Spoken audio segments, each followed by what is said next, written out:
चीनी के अणु रासायनिक रूप से परिवर्तित नहीं होते हैं, रंग बदलता है। ठीक है, देखो हमने देखा था जब भी ऊर्जा में उत्सर्जित होगी या फिर अवशोषित होगी वहाँ पे कौन सा परिवर्तन होगा, केमिकल चेंजेस, रासायनिक परिवर्तन होगा। ठीक है, गंध अगर चेंजेस हो रही तो वहाँ पे केमिकल चेंजेस होगा, है ना। अगर रंग बदल रहा है तो वहाँ पे भी मोस्टली केस में हम देखेंगे केमिकल होगा। तो हम देख रहे हैं कि जो चीनी के अणु हैं उनमें रासायनिक तौर पर कोई परिवर्तन हमें देखने को नहीं मिला है ना। रासायनिक तौर पर हमें परिवर्तन देखने को नहीं मिला है, इसलिए ही यह क्या है हमारे पास में भौतिक परिवर्तन है।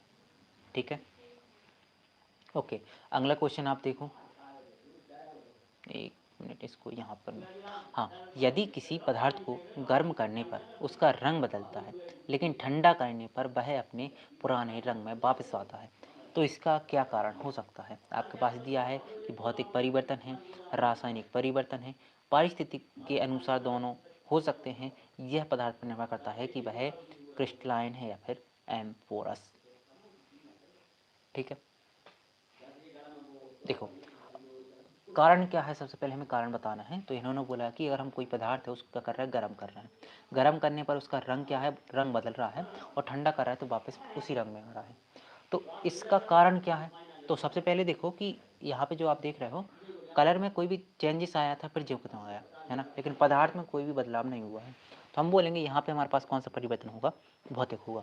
लेकिन आप में से बोलोगे कि भौतिक क्यों होगा, तो याद रखो हमने जब भी केमिस्ट्री में पढ़ा है कि हमारे पास क्या होता है, जो इलेक्ट्रॉन होते हैं, इलेक्ट्रॉन क्या करते हैं, बाहर से क्या करते हैं, ऊष्मा को ग्रहण करते हैं और हाई एनर्जी स्टेट पर पहुंच जाते हैं। आपने नील्स बोर का मॉडल भी पढ़ा होगा, यहाँ पे हमारे पास केंद्रक है और यहाँ पे क्या होता है, हमारे पास में इलेक्ट्रॉन चक्कर लगा रहे हैं, है ना। तो ये मान के चलो लो लेवल पे है, कहीं से ऊष्मा ग्रहण करेगा और हाई लेवल पे पहुँच जाएगा। अब हाई लेवल पहुँच गया तो ये क्या करेगा, कलर शो करेगा। लेकिन जैसे ही इसके पास ऊष्मा खत्म होगी, है ना, गर्माहट कम होगी, ये वापस अपनी स्टेज में आ जाएगा तो इसका कलर गायब हो जाएगा।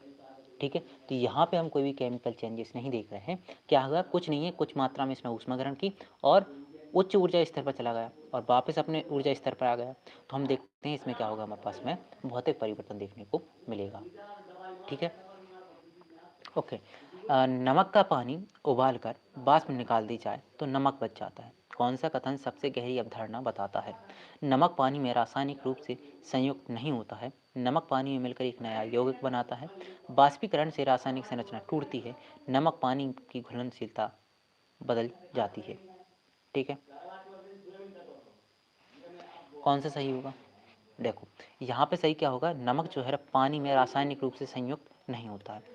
क्या होता है, जैसे मान के चलो आपके पास पानी है H2 है, आपके पास में नमक है NaCl है, क्या होगा, कुछ नहीं होगा, यहाँ पे ये दोनों घुल जाएंगे, है ना। और जब हम यहाँ पे इसको हीट करेंगे, इसको क्या करेंगे, हीट करेंगे पानी को जो हमारे पास प्लेन बना है, तो दोबारा से जो पानी होगा H2 होगा वो वेपर के फॉर्म में बाहर निकल जाएगा, तो हमारे पास बचेगा क्या, NaCl। तो यहाँ पर रासायनिक तौर पर कोई भी हमारे पास बदलाव देखने को नहीं मिला है, क्योंकि संयुक्त ही नहीं हुए थे पहले से, है ना।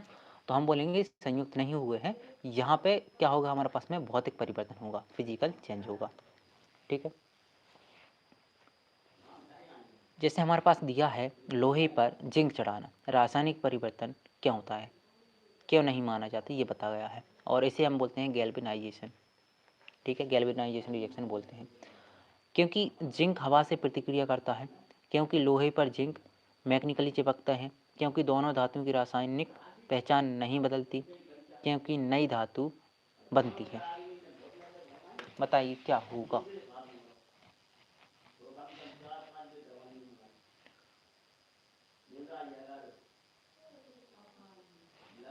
देखो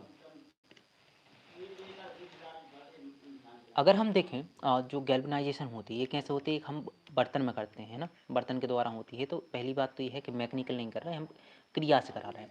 लेकिन दूसरी बात आपको पता होगी, जिंक का जो हम कोटिंग करते हैं उसमें हम देखते हैं जो अंदर वाली परत होती है वो किसकी होती है, आयरन की होती है, और जो बाहर हम कोटिंग कर रहे हैं वो किसकी कर रहे हैं, हम जिंक की कर रहे हैं। तो क्या होता है, दोनों धातुओं की रासायनिक पहचान क्या है, बदलती नहीं है, अलग अलग रासायनिक पहचान। अब रासायनिक पहचान अगर बदलती तो हम बोलते हैं रासायनिक परिवर्तन है, अगर रासायनिक परिवर्तन नहीं हो रहा मतलब उनकी पहचान बदल नहीं रही है तो हम क्या बोलेंगे, वहाँ पे हमारे पास कौन सा चेंजेस हो रहा है, जल्दी से बताइए। वहाँ पे हमें देखने को मिल रहा है भौतिक परिवर्तन, क्योंकि यहाँ पे रासायनिक तौर पे हमें कोई भी चेंजेस देखने को नहीं मिल रहा है। ठीक है, लकड़ी जलाकर राख बनती है, यह रासायनिक परिवर्तन है। ये उन्होंने बताया कि लकड़ी जला रहे हैं आप तो राख बनेगी, और ये हमारे पास में रासायनिक परिवर्तन है। लेकिन राख में कार्बन मौजूद रहता है, ठीक है। यह किस अवधारणा को सिद्ध करता है? रासायनिक परिवर्तन में हमेशा 100% नए पदार्थ बनते हैं। रासायनिक परिवर्तन में कुछ मूल पदार्थ आंशिक रूप से बने रहते हैं। दहन पूरी तरह से भौतिक है। दहन में कोई ऊर्जा परिवर्तन नहीं होता। जल्दी से बताइए इसका क्या होगा।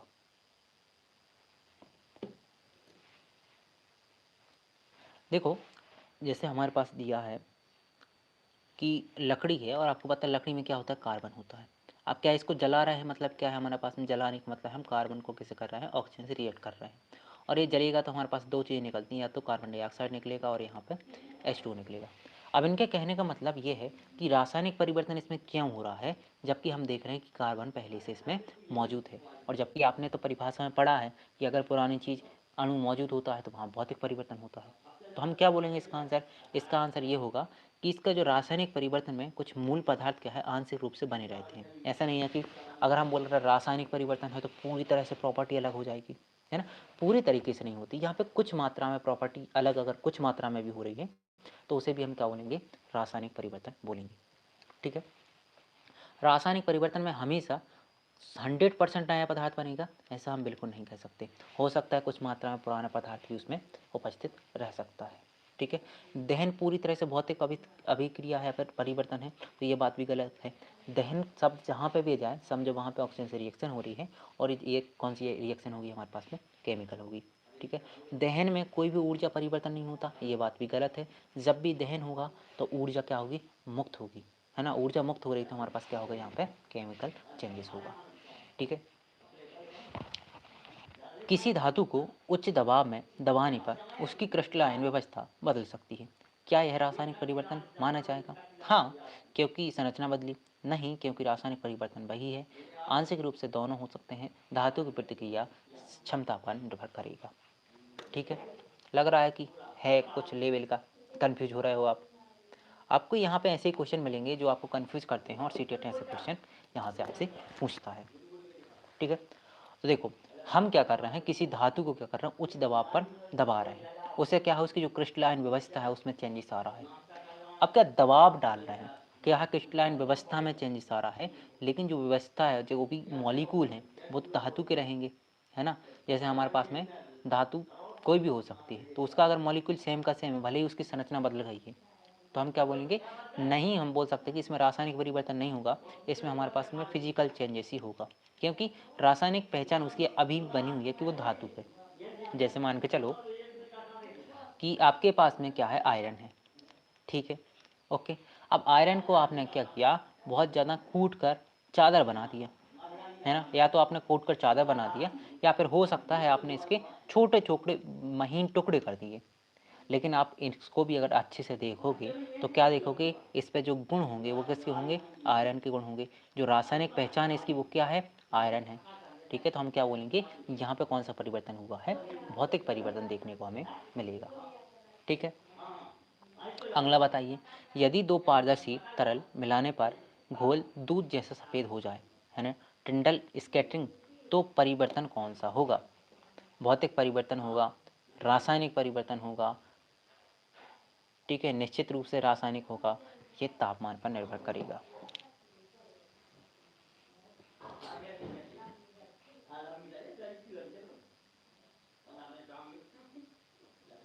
देखो, भौतिक परिवर्तन अगर होता है यहाँ पे, तो हमारे पास में स्टेज पहले की, अगर दो पारदर्शी मिल रहे हैं तो पारदर्शी होता, तीसरा बनने वाला, तो हम बोल सकते हैं हो सकता है यहाँ पे भौतिक परिवर्तन हो रहा होगा। लेकिन क्या होगा, दो पारदर्शी पदार्थ मिल रहे हैं और एक नया पदार्थ बन रहा है सफ़ेद कलर का, तो यहाँ पे हम बोलेंगे कौन सा परिवर्तन होगा, रासायनिक परिवर्तन हमें देखने को मिलेगा, क्योंकि एक तीसरा अलग से पदार्थ मिल रहा है ना। पारदर्शी थे पहले, और एक जो अपारदर्शी अलग से पदार्थ मिल रहा है, मतलब दो के गुण मिलकर एक तीसरा अलग गुण बना रहे हैं। जैसे आप हिंदी में पढ़ते हो ना, एक बहुव्रीहि समाज होता था, जिसमें क्या होता है, हमें लगता कुछ और है, वो तीसरे की ओर इशारा करता है। वैसे ही यहाँ पे हुआ है कि दो पारदर्शी पदार्थ थे, लेकिन वो किसी तीसरे की ओर इशारा कर रहा है, तीसरा मिलके न बनाया है सफ़ेद कलर। तो कौन सा परिवर्तन होगा यहाँ पे, रासायनिक, ठीक है। एक पदार्थ को ठंडा करने पर वह लाल चमक दिखाता है, लेकिन गर्म करने पर रंग गायब हो जाता है। यह किसकी ओर इशारा करता है? हीट सेंसिटिव केमिकल रिएक्शन है, light emulsion due to physical extraction है, इनरिजर्बल सॉरी अनुत्क्रमणीय अभिक्रिया है, या फिर एनर्जी लॉस के कारण केमिकल ब्रेक डाउन हुआ है। ठीक है,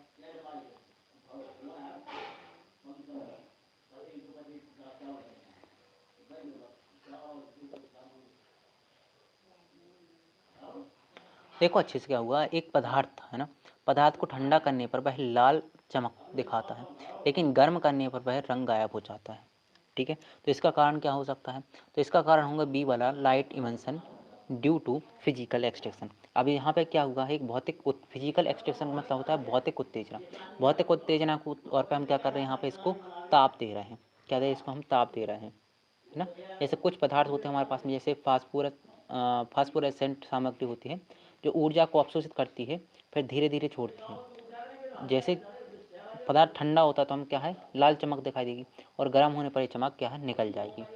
ठीक है, रंगीन क्रिस्टल को पीसने पर उनका रंग हल्का पड़ जाता है ना। इसका कारण रासायनिक परिवर्तन है। देखो, क्रिस्टल का सरफेस एरिया बढ़ने से लाइट स्कैटरिंग है, नया पदार्थ बनता है, क्रिस्टल टूटकर मॉलिक्यूलर आइडेंटिटी बदलते हैं। देखो क्या हुआ, यहाँ पे पीसने की बात हो रही है। अगर हम बोलते कोई केमिकल रिएक्शन करते, लेकिन इन्हें क्या है, पीसना है। और जब भी हम पीसते हैं, कुछ भी करते हैं, तो वहाँ पे हम क्या करते हैं, वहाँ पे हम करते हैं भौतिक परिवर्तन।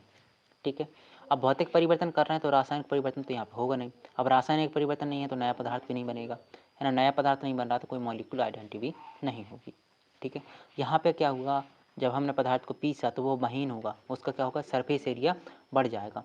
ठीक है, सरफेस एरिया बढ़ेगा, क्या होगा, जो जब छोटे छोटे कण हो जाते हैं तो क्या होगा, वो स्कैटरिंग करेंगे, लाइट को क्या करेंगे, फैलाव करते हैं। ठीक है, लाइट का फैलाव करते हैं, इसलिए सेकंड ऑप्शन इसका करेक्ट हो जाएगा। ठीक है, अगला बताइए, चूना पानी में डालने पर ताप उत्पन्न होती है, लेकिन ठंडा करने पर फिर CO नहीं मिलता। इसका कारण क्या होगा? यह रासायनिक परिवर्तन है, ये पहले ही बता रहे कि रासायनिक परिवर्तन है। इसका कारण क्या है? ऊर्जा निकलती है, नया पदार्थ CaOH बनता है, तापमान बदलता है, पानी प्रतिक्रिया बंद कर देता है। देखो, ऊर्जा निकलती है, ये बात तो इनकी सही है, लेकिन रासायनिक परिवर्तन हो रहा है, इसका हम कैसे बता कर सकते हैं?